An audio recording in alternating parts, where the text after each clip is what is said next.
Kimzey, who is doing something. Sage, I think you're doing something right now that in my 30 years in the PRCA, I don't remember anybody going to the lengths that you are going to right now to get to the National Finals Rodeo.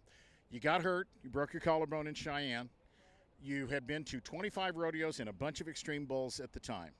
Take it from there. What are you having to do now to qualify for the NFR? So we have a ground rule in the PRCA, and it's to protect the entries at rodeos. And honestly, I feel like it's a pretty good rule to have.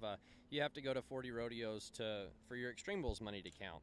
Well, and the injuries kind of go back even further than that. I didn't get cleared from my shoulder reconstruction last year until mid-January, so I missed all the fall and really had to take it slow and let the shoulder have enough time to heal. So I really didn't come back until about February 1.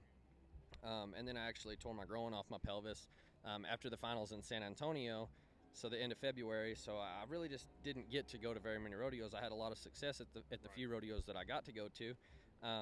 But, you know, the way it sits now, I think I've got like 140,001. Right. So you've got the finals made. My chances are pretty high of having the NFR made, but I've got to get to my 40 rodeos, and I'm unable to compete right now because of the injury.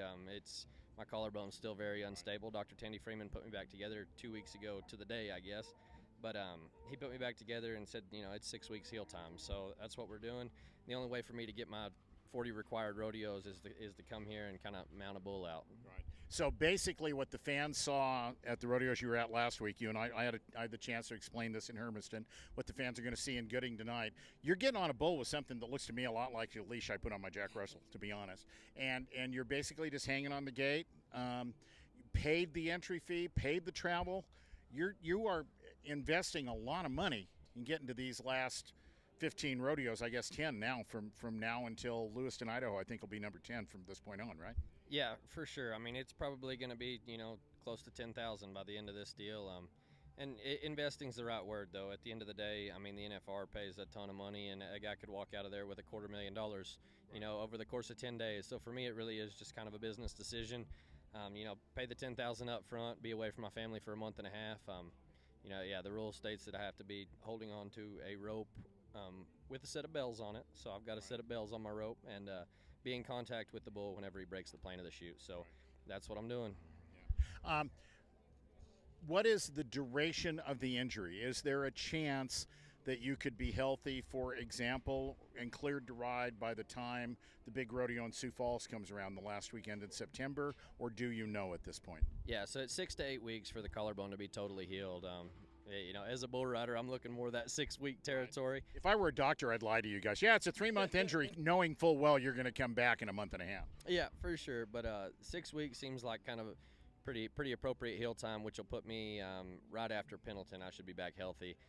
That's another kind of downer. I think I'm sitting 7th in the playoff series standings right now. So chances are, you know, some other guys are probably going to catch me and pass me. So I probably won't qualify for Sioux Falls, but I would be healthy. Got it. You were the number 1 draft pick of the PBR's team series by the Carolina Cowboys. So what impact, if any, is this having on, obviously you're not able to compete there either, so that's probably a dumb question. You're not able to compete. What does this mean for you as far as that's concerned? It means that I'm getting to kind of get a bird's eye view of everything right now. I'm still going to all the team events and supporting my team. And it's just kind of one of those things that getting adjusted to the team atmosphere has been something really cool. It's something new that, you know, none of us really have a whole lot of experience doing.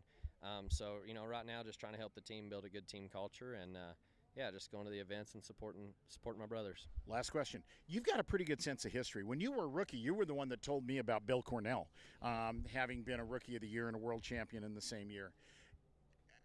Are you aware of anybody else who has gone to the lengths that you are going through right now? I'm not aware of anybody, but there have been a lot of ropers and riders that have qualified for the NFR with injuries, so I'm certainly willing to admit that I could have missed somebody. Yeah, so the only story that I've heard, I actually just heard it real recently. Kelsey Domer last year was very pregnant and needed her rodeo count on the WPRA side of things. So I don't know. That's the only thing that I've heard that's real similar to this. Yeah. Well, it's a pleasure to be able to introduce you to audiences. It's a pleasure to be. I wish I didn't have to explain the story. You're a former champion at this rodeo. I think you were 90 or 91, I want to say, a few years ago here. What's going through your head as you're watching all these guys get on?